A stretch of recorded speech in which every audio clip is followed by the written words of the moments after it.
네, 여러분의 그 경건 훈련 체크리스트는 어떻습니까? 지난주 명찰 뒤에 나눠드린 그 표를 보면 에베소서를 한 장씩 읽고 큐티를 하고 또 이제 기도를 하는 것에 대해서 이제 말씀을 드렸고요. 그래서 이제 단체방에서도 우리 선교국장님이 매일 다음 날 이제 해야 될 부분들을 올려주셨는데 실천을 하지 않으셨던 분들은 잘 모를 수 있겠지만 뭔가 이제 해보려고 했던 분들은 이것이 참 쉽지 않다라는 생각을 하지 않았을까 생각이 됩니다. 우리가 함께 하기로 한 이 경건훈련 일주일 과제는 사실 그렇게 어려운 내용은 아닙니다. 그런데 매일 하는 것은 사실 쉽지 않죠. 이런 기회를 삼아서 매일 훈련에 동참해보자라는 취지로 이렇게 준비를 했는데요. 그 표를 체크하는 것은 이제 어제가 마지막이었는데 그것이 끝이 아니라 새로운 시작임을 좀 기억을 하시고 매일의 삶에서 경건의 삶을 살도록 노력하는 여러분이 되기를 바랍니다. 경건 훈련을 혼자서 하는 것은 참 쉽지 않습니다. 그래서 혹시라도 뭔가 이제 더 채찍질이 필요하신 분은 저한테 말씀해 주시면 제가 언제라도 과제를 내드리겠습니다. 수련의 마지막에 여러분과 같이 나눌 말씀은요, 에베소서 6장입니다. 지난주에 말씀을 나누면서 하나님의 말씀을 가까이 하는 것, 그것이 우리가 해야 할 중요하고 시급한 적용이라고 말씀을 드렸죠. 여러분, 성경은 어떻게 읽어야 됩니까? 성경은 시험 공부를 하듯이 읽어야 됩니다. 이것을 좀 기억을 하시면서 말씀을 가까이 하는 삶을 살았으면 좋겠는데요. 왜 그렇게까지 해야 되는가에 대한 답을 오늘 좀 같이 나누려고 합니다. 우리는 왜 말씀을 가까이 하는 삶을 살아야 되는가? 지난주에도 말씀을 드렸고 2주 전에도 그 중요성에 대해서 다루었지만 오늘 또 다른 측면에서 좀 강조점을 같이 보려고 합니다. 본문 12절인데 한번 같이 한번 보겠습니다. 오늘 본문 12절입니다. 같이 한번 읽어볼까요? 같이 읽겠습니다. 우리의 씨름은 혈과 육을 상대하는 것이 아니요 통치자들과 권세들과 이 어둠의 세상 주관자들과 하늘에 있는 악의 영들을 상대함이라. 아멘. 우리의 씨름은 즉 우리에게 주어진 싸움은 사람과의 다툼이 아니기 때문이다라는 내용이죠. 조금 더 자세히 말씀을 좀 드려보자면 12절에 기록된 이 씨름은 문자적으로 레슬링 경기를 이야기합니다. 우리한테도 레슬링이 굉장히 익숙하죠. 주로 올림픽 때마다 이제 경기를 보게 되는데요. 바울이 에베소서를 기록한 이 1세기에도 올림픽이 있었습니다. 바울은 종종 올림픽 경기를 빗대어서 그 비유의 말씀을 전하고 있는데 고린도전서에는 다음과 같이 이야기합니다. 운동장에서 다름질하는 자들이 다 달릴지라도 오직 상을 받는 사람은 한 사람인 줄을 너희가 알지 못하느냐. 너희도 상을 받도록 이와 같이 다름질하라. 바울이 고린도전서에서 이야기하는 이 다름질이라는 것은 그냥 사람들이 동네에서 막 뛰어다니는 걸 이야기하는 것이 아니라 올림픽에서의 그 달리기 경주를 이야기하는 내용입니다. 특히 1세기에 올림픽 다음으로 인기 있었던 경기가 이스트모스 축제였습니다. 이 축제는요, 고대 그리스의 4대 경기 가운데 하나였습니다. 그 대회가 2년에 한 번씩 고린도에서 개최가 되었습니다. 당연히 고린도에 사는 사람들은 이 경기가 굉장히 익숙했겠죠. 이것은 동네의 어떤 운동의 수준이 아니라 굉장히 치열했고 여기에 참여하는 선수들은 최소한 10개월 전부터 이 경기를 준비했습니다. 오늘 본문에 사용된 씨름도 마찬가지이죠. 당시 경기 중 하나였던 레슬링 경기를 빗대어서 이야기를 하고 있습니다. 어떤 스포츠의 하나로 이야기하는 것이 아니라 격투와 맹렬한 싸움을 상징하면서 이렇게 이야기를 하고 있습니다. 바울은 지금 이러한 격렬한 싸움을 누구와 하는가를 이야기하는데 사람끼리의 싸움이 아니라 통치자, 권세들, 이 어둠의 세상 주관자들, 하늘에 있는 악의 영들이라고 이야기합니다. 이 용어들은 전부 악한 영들을 상징하는 단어들인데요. 한마디로 어떤 영적인 세계에서의 싸움이라고 이해할 수 있습니다. 만약 눈에 보이는 사람끼리의 싸움이었다면 우리는 어떠한 전략을 가지고 싸울 수 있겠죠. 하지만 영적인 세계에서의 싸움이라면 기존에 우리가 알고 있었던 정보나 지식은 큰 도움이 되지 않을 것입니다. 그래서 바울은 이 싸움을 대비하기 위해서 어떻게 이야기하는가? 하나님의 전신갑주를 취하라 라고 말하고 있습니다. 본문 11절 다시 한번 보겠습니다. 에베소서 6장 11절인데요. 제가 한번 읽어보겠습니다. 마귀의 관계를 능히 대적하기 위하여 하나님의 전신갑주를 입으라. 여러분, 마귀는 누굽니까? 사탄 또는 마귀는 실제한다라고 말씀을 드렸는데, 바울이 기록한 다른 서신에서 마귀는 책략을 꾸미는 영리한 적대자로 묘사되기도 하고요. 복음의 진로를 방해하는 자, 아니면 또 언제든지 신자들을 죄에 빠뜨리려는 기회만 엿보는 자, 신자들에게 고통을 주려고 하는 자들로 이해할 수 있습니다. 굳이 관계라는 말을 쓰지 않아도 마귀가 사람을 미혹하게 하기 위해서 교묘한 방법을 쓴다는 것을 우리가 유추할 수 있죠. 4세기의 성인 가운데 한 명인 히에로니무스는 바울이 말한 이 마귀의 관계를 다음과 같이 해석합니다. 여러분 한번 들어보시면 좋겠습니다.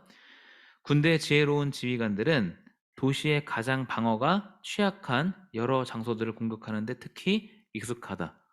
결과적으로 그들이 그 장소들을 통해 침투하면 보호되던 지역들도 쉽게 함락될 수 있다. 이와 마찬가지로 마귀는 그가 볼 때 열려 있거나 확실하게 닫히지 않은 장소들을 통해 우리의 마음과 영혼의 요새에 침투하거나 도달하려고 시도한다. 마귀의 관계, 이 영적인 싸움이 어떠한 식으로 일어나는지를 묘사하는 내용이라고 볼 수 있습니다. 각 사람의 강점은 마귀가 틈타지 않습니다. 각 사람의 약점을 노리고 약점을 파고들어서 무너지게 하는 것이죠. 어떤 이성의 유혹에 무덤덤한 사람은 이성의 유혹을 받지 않습니다. 반면 그 사람은 다른 약점이 있을 수 있죠. 지나치게 게으르다던가 아니면 술의 유혹에 취약하다거나 할 수도 있습니다. 그래서 우리는 강점을 자신할 것이 아니라 약점을 대비해야 합니다. 어떻게 대비하는가? 하나님의 전신갑주를 통해서 이 영적인 싸움을 대비할 수 있습니다. 오늘 본문 13절에도 비슷한 표현이 등장합니다. 13절 같이 한번 읽어보겠습니다. 시작. 마귀의 관계를 능히 대적하기 위해서 하나님의 전신갑주를 입으라. 그러므로 하나님의 전신갑주를 취하라. 이는 악한 날에 너희가 능히 대적하고 모든 일을 행한 후에 서기 위함이라. 아멘.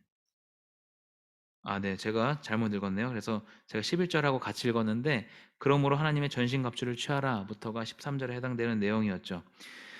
이러한 비슷한 내용의 반복은 명령의 중요성을 이야기합니다. 이제 그리스도인들이 하나님의 전신갑주로 무장해서 영적인 싸움을 스스로 준비해야 하는 것이죠. 갑주라는 것은 갑옷 그리고 투구를 이야기합니다. 현대 전장에서 사용하지 않기 때문에 우리가 박물관에서나 볼 수 있을 텐데, 전신갑주는 전쟁을 위해서 필요한 전투복, 전투 장비라고 우리는 이해할 수 있습니다. 전신갑주는 그러면 무엇인가? 본문에서는 6가지를 이야기합니다. 첫 번째는 진리의 허리띠, 두 번째는 의의 호심경, 세 번째는 평안의 복음이 준비한 것으로서의 신발, 네 번째는 믿음의 방패, 다섯 번째는 구원의 투구, 마지막 여섯 번째는 하나님의 말씀인 검입니다.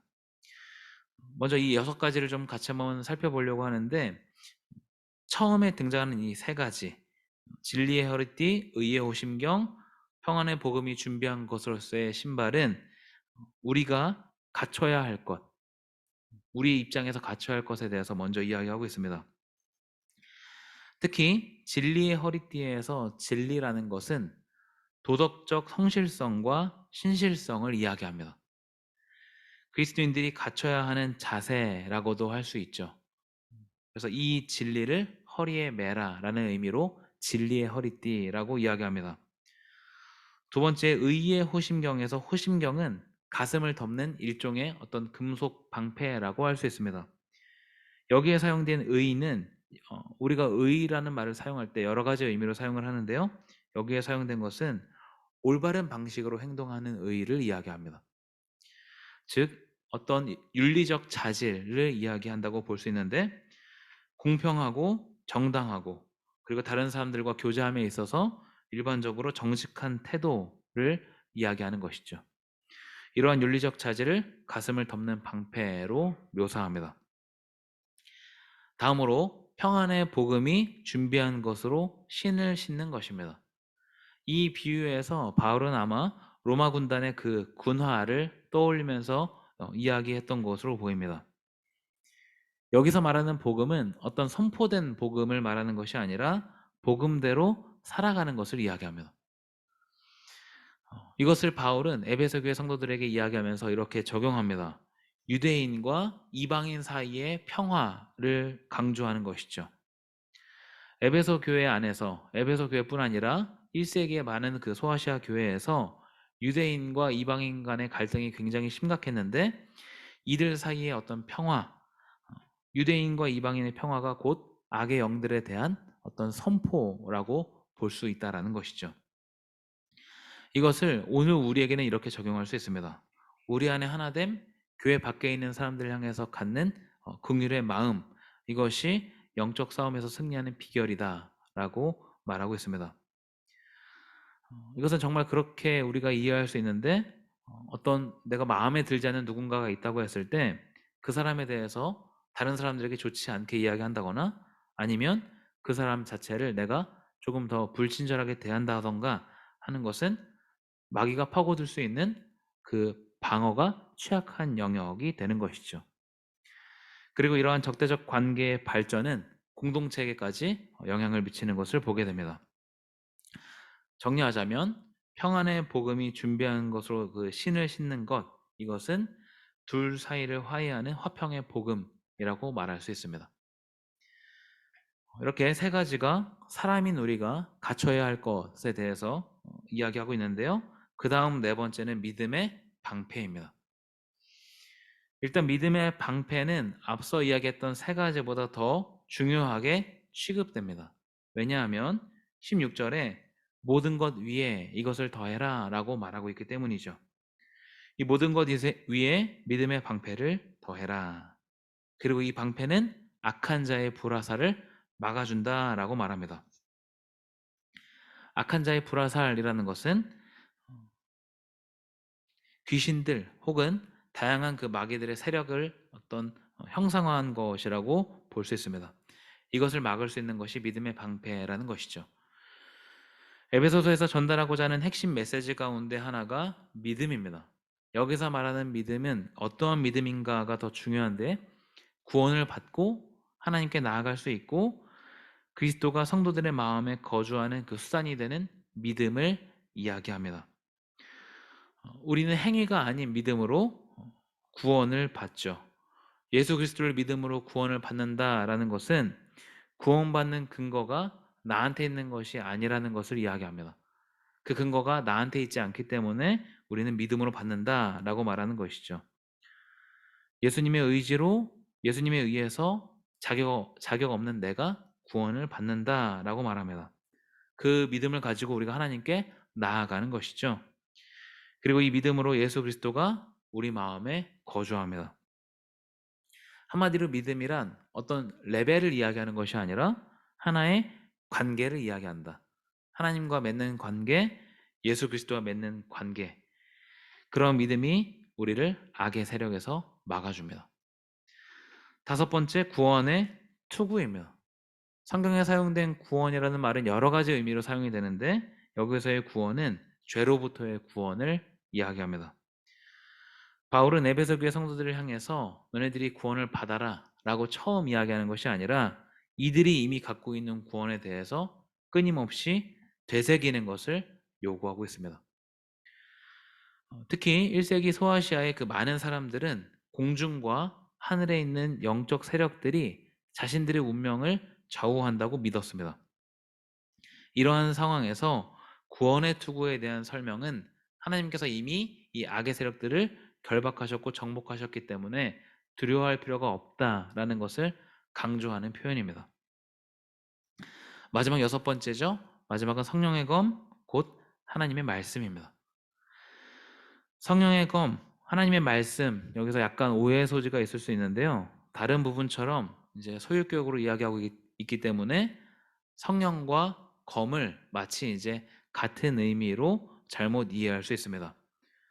만약에 성령과 검이 동일시 된다면 성령과 하나님의 말씀이 같은 의미가 되죠. 그래서 그렇게 이해해서는 조금 곤란하고요. 여기서 성령의 검이라는 것은 검의 원천이 곧 성령이라는 의미입니다.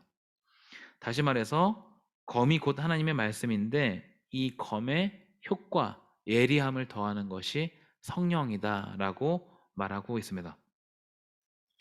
여기서 말하는 하나님의 말씀, 이것은 구원의 복음을 이야기합니다. 조금 전 평안의 복음이 준비한 신발 여기에 대해 말씀을 드리면서 여기서 말하는 것이 바로 복음이라고 이야기를 했는데 거기서 선포된 복음이 아니라 복음으로 무장하는 것 그것이 신발이다라고 말씀을 드렸습니다. 그런데 하나님의 말씀인 검은 복음의 선포를 이야기하고 있습니다. 비교해서 이야기하자면 신발은 성도들이 갖춰야 할 방어 도구이고요. 검은 유일한 공격 무기인 것이죠. 내가 복음대로 살아가는 것, 그것이 평안의 복음으로 준비한 그 신발을 신는 것이고 이 복음을 선포하는 것, 다른 사람들로 하여금 그 복음대로 살도록 하는 것, 그것이 검이라고 할 수 있습니다. 성도들이 복음을 선포할 때 그들은 전쟁에서 승리하게 됩니다. 이러한 복음의 메시지가 곧 하나님의 말씀이기 때문에 원수들을 격파하는 능력을 갖게 되는 것이죠. 지금까지 하나님의 전신갑주에 대해서 여러분에게 좀 말씀을 드렸는데요. 정리해 보자면 진리의 허리띠, 의의 호심경, 평안의 복음이 준비한 것으로서의 신발, 구원의 투구, 하나님의 말씀인 검 6가지에 대해서 다루었습니다. 특히 이 진리의 허리띠, 의의 호심경, 평안의 복음이 준비한 것으로서의 신발, 이것은 오늘 우리가 갖춰야 할 자세와 밀접하게 연결됩니다. 윤리적인 본, 그리고 복음의 실천이라는 점에서 그렇다는 것이죠. 하나님의 전신갑주에 윤리적 실천이 들어간다는 것은 다소 의아하게 생각이 될 수 있지만 한 번 더 생각을 해보면 당연하게 생각이 될 수 있습니다. 왜냐하면 영적인 싸움이라는 것이 하나님이 싸우는 것이 아니라 오늘 내가 싸우는 싸움이기 때문입니다. 그래서 복음의 능력을 소유한 사람들이 어떠한 자세를 갖느냐 하는 그 실천이 마땅히 뒤따라야 하는 것이죠. 그럴 때 하나님의 일하심과 나의 노력이 맞물리게 되고 하나님의 능력을 체험하게 됩니다. 반면 믿음의 방패와 구원의 투구는 하나님께서 보너스로 더 주신 것과 같습니다.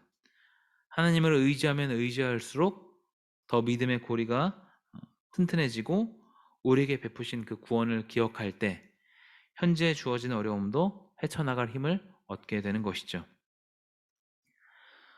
이번 주에 경건훈련을 저희가 함께 하면서 함께 큐티를 했던 그 본문이 시편이었습니다. 특히 이제 첫째 날 월요일 큐티 본문이 시편 74편이었는데요. 그 시의 시인은 남유다가 멸망할 때 바벨론에 의한 그 공격을 온전히 경험한 사람입니다. 이 시인은 하나님께서 예루살렘을 구원해 주시기를 간구하는 것이죠. 그러면서 뭐라고 이야기하냐면 이렇게 이야기합니다. 하나님은 옛적부터 나의 왕이시며 이 땅에서 구원을 이루시는 분이십니다. 라고 이야기하고 있습니다. 지금 이 시인은 바벨론의 그 공격에서부터 구원을 받았기 때문에 이러한 말을 하는 것이 아닙니다. 계속되는 공격에 놓여 있었고 현재 상황에서 하나님의 구원을 아직 경험하지 못했습니다. 그런데 하나님은 어떠한 분이신가 그것을 돌아보면서 하나님을 신뢰하고 그 구원에 기대서 고백을 하고 있는 것이죠. 여러분, 하나님은 어떤 분이십니까? 아마 여러분 각자 하나님은 어떤 분이신지 정의를 내릴 수 있을 거라 생각이 되는데 하나님은 우리에게 구원을 베푸시는 분이십니다. 죄로부터 건지셨고 뿐만 아니라 우리가 당한 여러 환난과 어려움에서 건지신 분이십니다. 그분이 하나님이시기 때문에 앞으로 우리에게 주어지는 그 환난과 어려움 또 고난과 공경에서 또다시 우리를 건지시겠구나 하는 기대를 할 수 있는 것이죠. 마지막 성령의 검, 곧 하나님의 말씀입니다. 하나님의 말씀으로 악의 영들을 공격할 수 있습니다. 그리고 이 공격 무기가 복음이라고 말씀을 드렸죠. 복음으로 악의 영들을 직접 타격하는 것이 아니라 우리가 곳곳에 가져가는 그 평화의 복음이 역으로 악의 세력들을 떠나가게 한다라는 이야기입니다. 내가 복음대로 살아야 그 능력을 경험할 수 있고 그것을 다른 사람들에게 전할 수 있습니다. 그때 너도 한번 이 삶을 경험해 봐라 라고 이야기할 수 있는 것이죠. 악의 영들은 계속해서 우리의 약점을 노립니다. 내가 특출나게 잘하는 것이 아니라 잘 못하는 것, 약점을 노립니다. 그래서 공동체가 든든히 서지 못하게 무너뜨리고 좌절감에 빠지게 하고 지난 과거에 집착하게 합니다. 지금 내가 하나님 앞에 어떤 삶을 살아가야 할지에 대해서 집중하게 하는 것, 그것이 성령의 능력입니다. 그런데 마귀는 지난 나의 과거, 이전의 영광에 집착하게 합니다. 지난 날의 잘못을 떠오르게 해서 나를 계속해서 악의 구렁텅이로 끄집어 내립니다. 또 이전에 잘 나갔던 때에 집중하게 해서 현재를 초라하게 만듭니다. 사람은 완벽하지 않죠. 흠이 많고 초라합니다. 그래서 나 자신에게 집중하게 된다면 우리는 허점을 발견할 수밖에 없습니다. 반면 내가 아닌 하나님께 집중한다면 현재를 충실히 살 수 있고 건전한 미래를 그려볼 수 있습니다. 하나님께 집중하는 것, 그것은 하나님의 말씀을 소유하는 것입니다. 일주일간 경건 훈련을 우리가 했던 것처럼 그렇게 매일매일 경건의 훈련을 해나가고 여기에서 그치지 않고 깨닫게 하시는 것을 실천하는 것, 그리고 또 다른 사람들에게 이러한 삶을 살아보자고 이야기하는 것입니다. 수련회를 마무리하면서 이번 수련회에 남는 것이 있다면 그것이 바로 하나님의 말씀이기를 소망합니다. 하나님의 말씀을 가지라. 바울이 에베소 교회 성도들에게 간절하게 외쳤던 것과 같이 하나님께서 오늘 우리에게도 말씀을 갖고 소유하라고 말씀하십니다. 말씀을 소유하고 그래서 내 삶이 변화되고 변화된 내 삶으로 다른 사람들에게 영향을 미치는 그런 우리 공동체가 될 수 있기를 간절히 소망합니다. 함께 기도하겠습니다.